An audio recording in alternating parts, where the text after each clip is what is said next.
यथार्थ मोक्ष।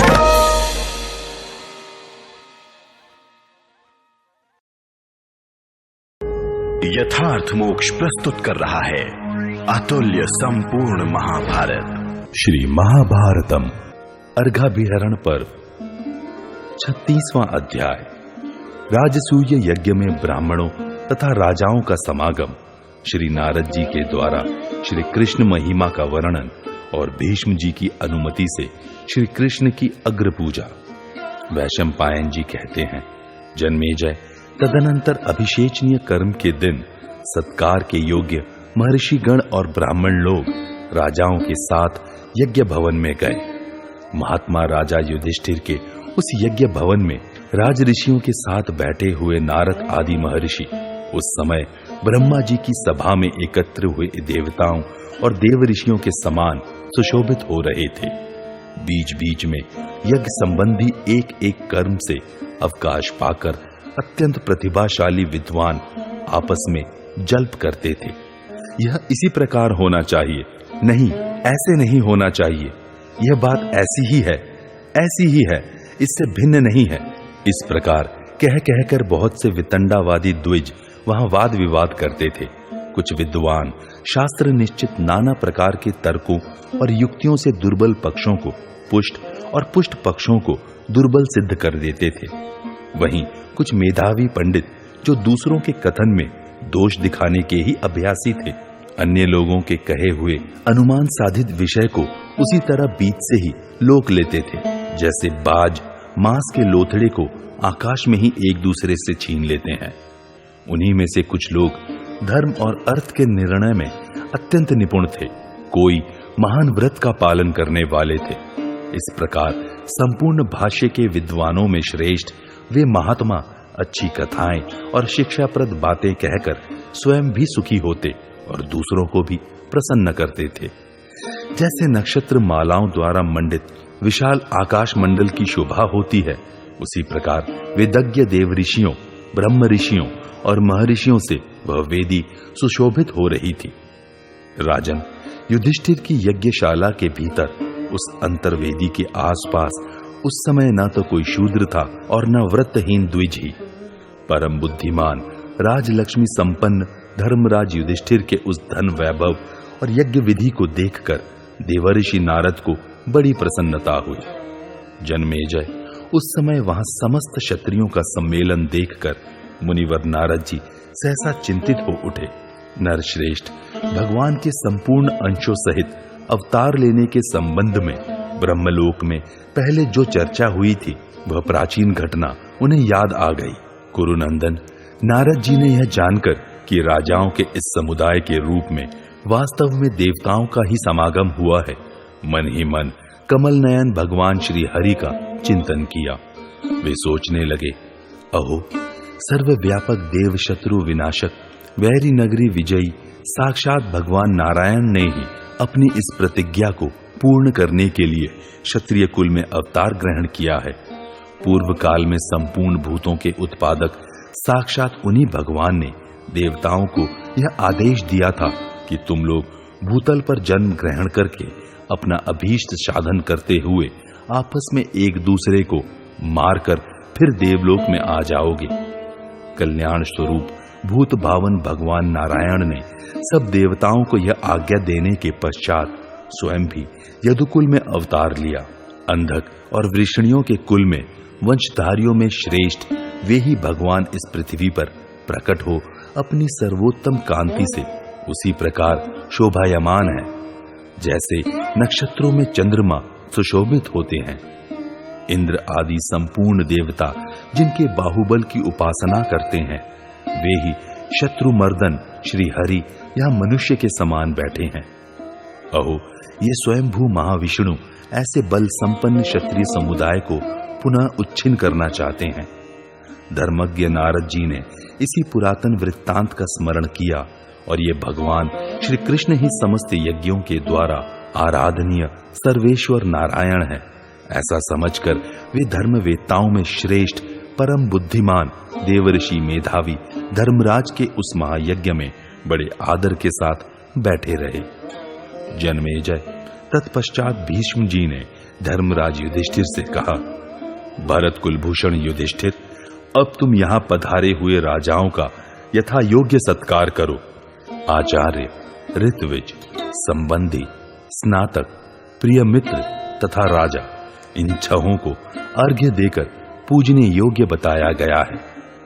ये यदि 1 वर्ष बिताकर अपने यहाँ आवें तो इनके लिए अर्घ्य निवेदन करके इनकी पूजा करनी चाहिए, ऐसा शास्त्रज्ञ पुरुषों का कथन है।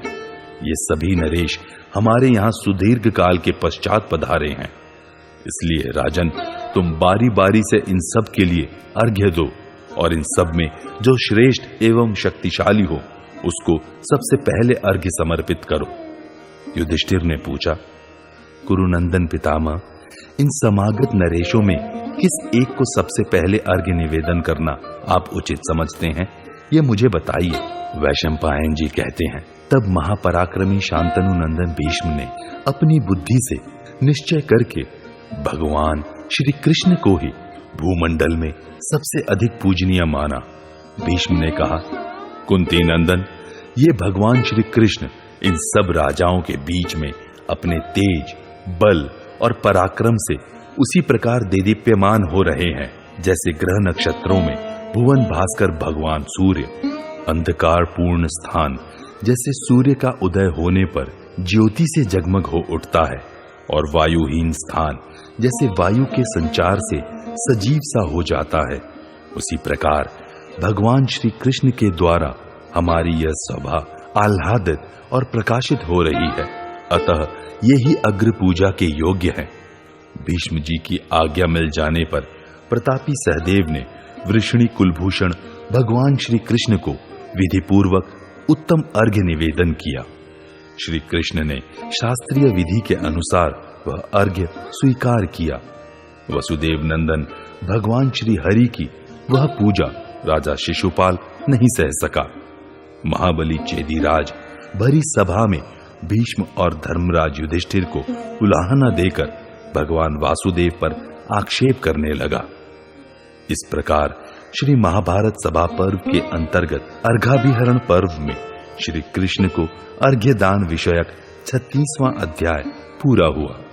37वां अध्याय शिशुपाल के आक्षेप पूर्ण वचन। शिशुपाल बोला, कौरव्य, यहाँ इन महात्मा भूमिपतियों के रहते हुए यह वृषणी वंशी कृष्ण राजाओं की भांति राजोचित पूजा का अधिकारी कदापि नहीं हो सकता।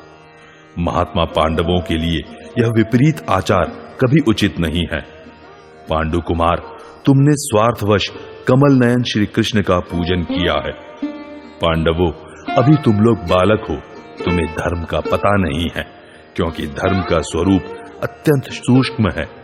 ये गंगानंदन भीष्म बहुत बूढ़े हो गए हैं, अब इनकी स्मरण शक्ति जवाब दे चुकी है, इनकी सूझ और समझ भी बहुत कम हो गई है। भीष्म, तुम्हारे जैसा धर्मात्मा पुरुष भी जब मनमाना अथवा किसी का प्रिय करने के लिए मुंह देखी करने लगता है, तब वह साधु पुरुषों के समाज में अधिक अपमान का पात्र बन जाता है। यह सभी जानते हैं कि यदुवंशी कृष्ण राजा नहीं है, फिर संपूर्ण भूपालों के बीच तुम लोगों ने जिस प्रकार इसकी पूजा की है, वैसी पूजा का अधिकारी यह कैसे हो सकता है? कुरुपुंगव, यदि तुम श्री कृष्ण को बड़ा बूढ़ा समझते हो, तो इसके पिता वृद्ध वसुदेव जी के रहते हुए उनका यह पुत्र कैसे पूजा का पात्र हो सकता है? अथवा यह मान लिया जाए कि वासुदेव कृष्ण तुम लोगों का प्रिय चाहने वाला और तुम्हारा अनुसरण करने वाला सुहृद है, इसीलिए तुमने इसकी पूजा की है, तो यह भी ठीक नहीं है, क्योंकि तुम्हारे सबसे बड़े सुहृद तो राजा द्रुपद हैं। उनके रहते यह माधव पूजा पाने का अधिकारी कैसे हो सकता है? कुरुनंदन, अथवा यह समझ लें कि तुम कृष्ण को आचार्य मानते हो, फिर भी आचार्यों में भी बड़े बूढ़े द्रोणाचार्य के रहते हुए इस यदुवंशी की पूजा तुमने क्यों की है?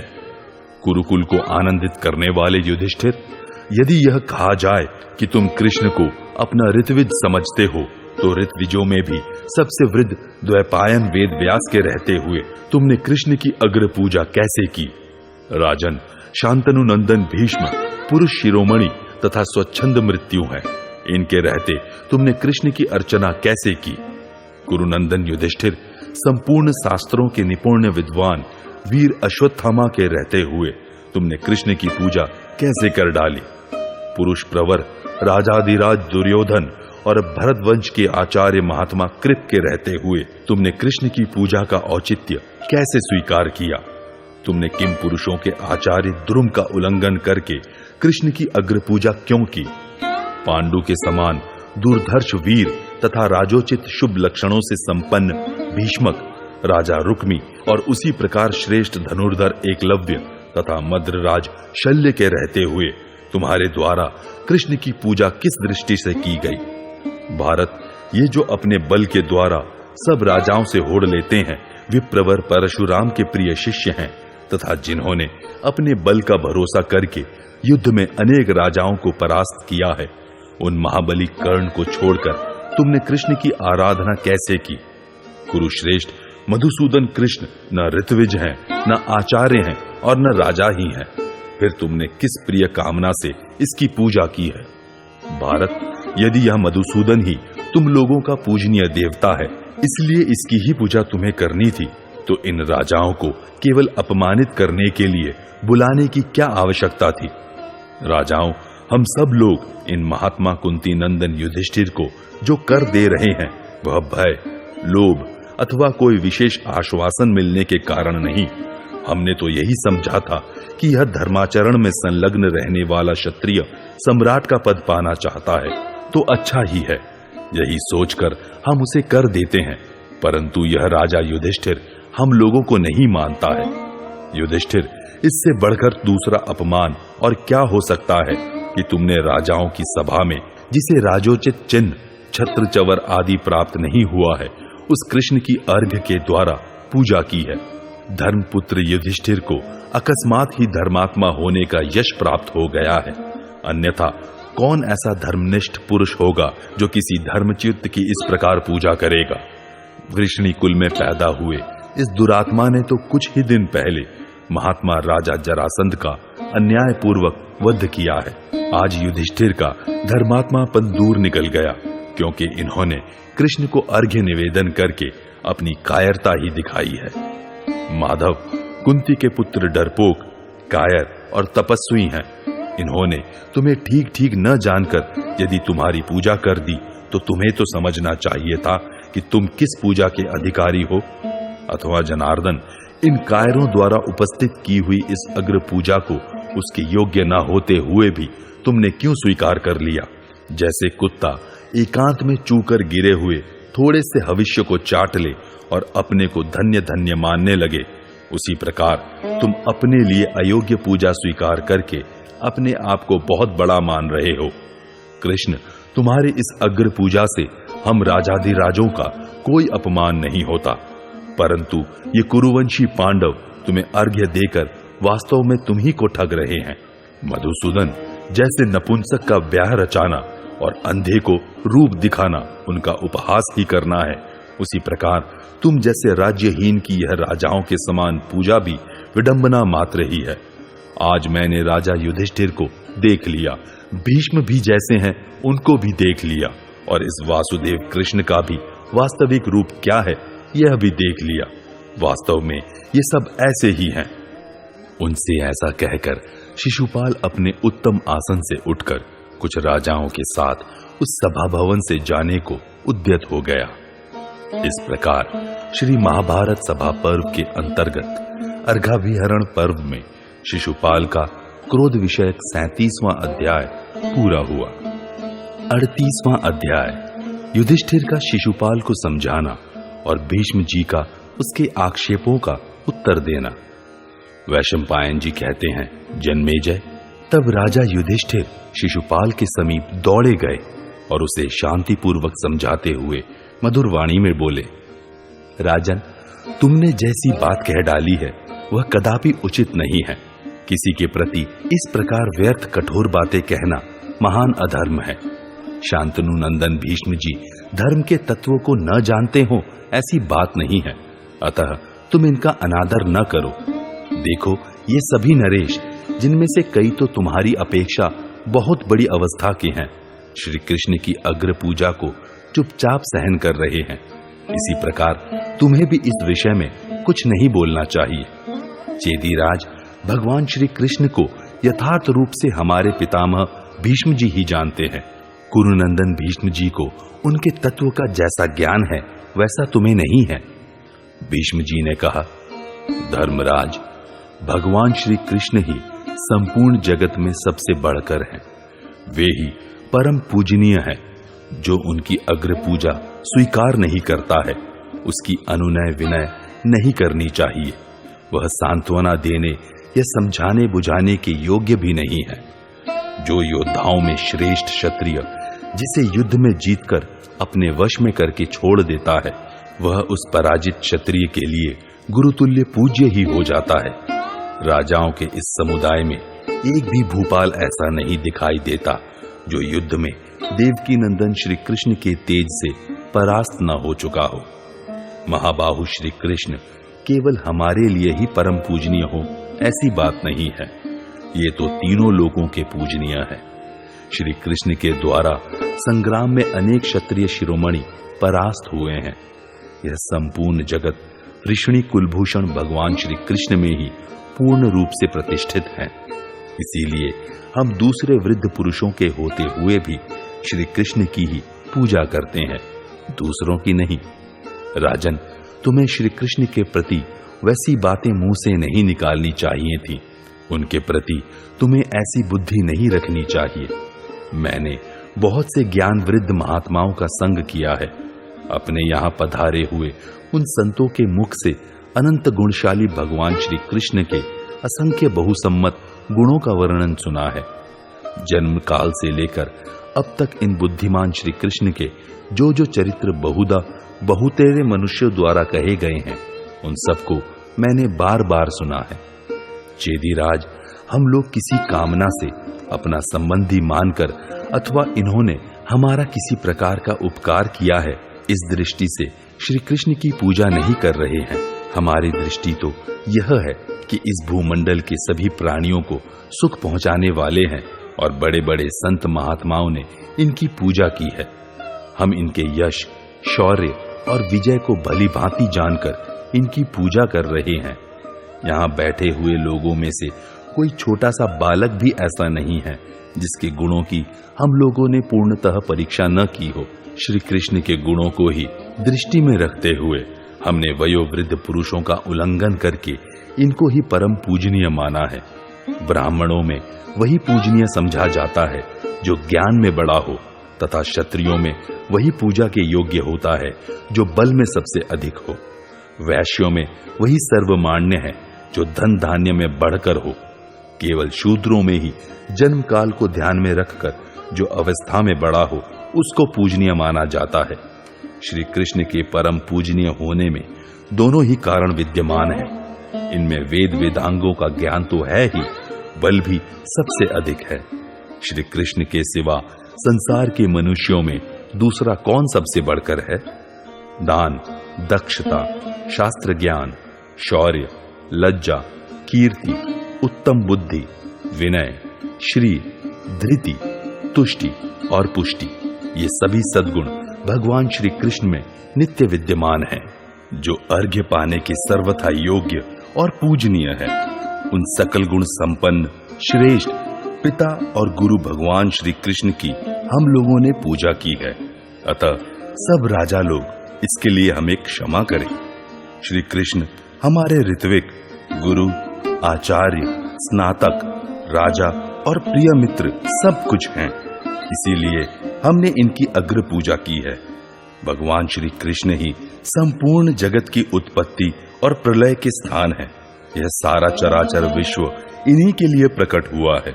ये ही अव्यक्त प्रकृति सनातन कर्ता तथा संपूर्ण भूतों से परे है। अतः भगवान अच्युत ही सबसे बढ़कर पूजनीय है। महत्त्व, अहंकार, मन सहित 11 इंद्रियां, आकाश, वायु, तेज, जल, पृथ्वी तथा जरायुज, अंडज, स्वदेज और उद्विज, ये 4 प्रकार के प्राणी भगवान श्री कृष्ण में ही प्रतिष्ठित हैं। सूर्य, चंद्रमा, नक्षत्र, ग्रह, दिशा और विदिशा सब उन्हीं में स्थित हैं। जैसे वेदों में अग्निहोत्र कर्म, छंदों में गायत्री, मनुष्यों में राजा, नदियों में समुद्र, नक्षत्रों में चंद्रमा, तेजोमय पदार्थों में सूर्य, पर्वतों में मेरु और पक्षियों में गरुड़ श्रेष्ठ हैं, उसी प्रकार देवलोक सहित संपूर्ण लोकों में ऊपर नीचे दाएं बाएं जितने भी जगत के आश्रय हैं, उन सब में भगवान श्री कृष्ण ही श्रेष्ठ हैं। वैशंपायन जी कहते हैं, जन्मेजय, तदनंतर भीष्म जी का वह समयोचित वचन सुनकर कौरव नंदन बुद्धिमान युधिष्ठिर ने उनसे इस प्रकार कहा। युधिष्ठिर बोले, पितामह, मैं इन भगवान श्री कृष्ण के संपूर्ण चरित्रों को विस्तार पूर्वक सुनना चाहता हूँ। आप उन्हें कृपा पूर्वक बताएं। पितामह, भगवान के अवतारों और चरित्रों का क्रमशः वर्णन कीजिए। साथ ही मुझे यह भी बताइए कि श्री कृष्ण का शील स्वभाव कैसा है। वैशंपायन जी कहते हैं, जन्मेजय, उस समय युधिष्ठिर के इस प्रकार अनुरोध करने पर भीष्म ने राजाओं के उस समुदाय में इंद्र के समान सुशोभित होने वाले भगवान वासुदेव के सामने ही शत्रुहंता भरत श्रेष्ठ युधिष्ठिर से भगवान श्री कृष्ण के अलौकिक कर्मों का, जिन्हें दूसरा कोई कदापि नहीं कर सकता, वर्णन किया। धर्मराज के समीप बैठे हुए संपूर्ण नरेश उनकी यह बात सुन रहे थे। राजन, बुद्धिमानों में श्रेष्ठ भीमकर्मा भीष्म ने शत्रुदमन चेदीराज शिशुपाल को सांत्वनापूर्ण शब्दों में ही समझाकर कुरुराज युधिष्ठिर से पुनः इस प्रकार कहना आरंभ किया। भीष्म बोले, राजा युधिष्ठिर, पुरुषोत्तम भगवान श्री कृष्ण के दिव्य कर्मों की गति बड़ी गहन है।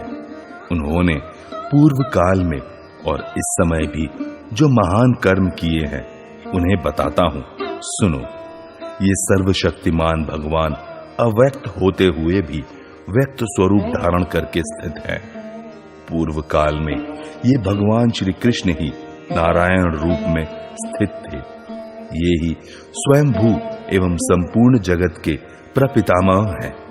इनके सहस्त्रों मस्तक हैं। ये ही पुरुष, ध्रुव, अव्यक्त एवं सनातन परमात्मा है। इनके सहस्त्रों नेत्र, सहस्त्रों मुख और सहस्त्रों चरण हैं। ये सर्वव्यापी परमेश्वर सहस्त्रों भुजाओं, सहस्त्रों रूपों और सहस्त्रों नामों से युक्त हैं। इनके मस्तक सहस्त्रों मुकुटों से मंडित हैं। ये महान तेजस्वी देवता हैं। संपूर्ण विश्व इन्हीं का स्वरूप है। इनके अनेक वर्ण हैं। ये देवताओं के भी आदि कारण है और अव्यक्त प्रकृति से परे हैं। उन्हीं सामर्थ्यवान भगवान नारायण ने सबसे पहले जल की सृष्टि की है। फिर उस जल में उन्होंने स्वयं ही ब्रह्मा जी को उत्पन्न किया। ब्रह्मा जी के 4 मुख हैं। उन्होंने स्वयं ही संपूर्ण लोकों की सृष्टि की है। इस प्रकार आदि काल में समस्त जगत की उत्पत्ति हुई। फिर प्रलय काल आने पर जैसा कि पहले हुआ था, समस्त स्थावर जंगम सृष्टि का नाश हो जाता है एवं चराचर जगत का नाश होने के पश्चात ब्रह्मा आदि देवता भी अपने कारण तत्वों में लीन हो जाते हैं और समस्त भूतों का प्रवाह प्रकृति में विलीन हो जाता है। उस समय एकमात्र सर्वात्मा भगवान महानारायण शेष रह जाते हैं।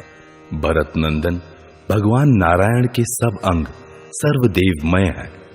राजन, द्युलोक उनका मस्तक, आकाश नाभि और पृथ्वी चरण हैं। दोनों अश्विनी कुमार उनकी नासिक के स्थान में है। चंद्रमा और सूर्य नेत्र हैं एवं इंद्र और अग्नि देवता उन परमात्मा के मुख हैं। इसी प्रकार अन्य सब देवता भी उन महात्मा के विभिन्न अवयव हैं। जैसे गुंथी हुई माला की सभी मणियों में एक ही सूत्र व्याप्त रहता है, उसी प्रकार भगवान श्री हरि संपूर्ण जगत को व्याप्त करके स्थित हैं। प्रलय काल के अंत में सबको अंधकार से व्याप्त देख सर्वज्ञ परमात्मा ब्रह्मभूत महायोगी नारायण ने स्वयं अपने आप को ही ब्रह्मा रूप में प्रकट किया। इस प्रकार अपनी महिमा से कभी च्युत न होने वाले, सबकी उत्पत्ति के कारणभूत और संपूर्ण भूतों के अध्यक्ष श्री हरि ने ब्रह्मा रूप से प्रकट हो सनत कुमार, रुद्र, मनु तथा तपस्वी ऋषि मुनियों को उत्पन्न किया। सबकी सृष्टि उन्होंने ही की, उन्हीं से संपूर्ण लोकों और प्रजाओं की उत्पत्ति हुई। युधिष्ठिर, समय आने पर उन मनु आदि ने भी सृष्टि का विस्तार किया। उन सब महात्माओं से नाना प्रकार की सृष्टि प्रकट हुई। इस प्रकार एक ही सनातन ब्रह्म अनेक रूपों से अभिव्यक्त हो गया।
यथार्थ मोक्ष।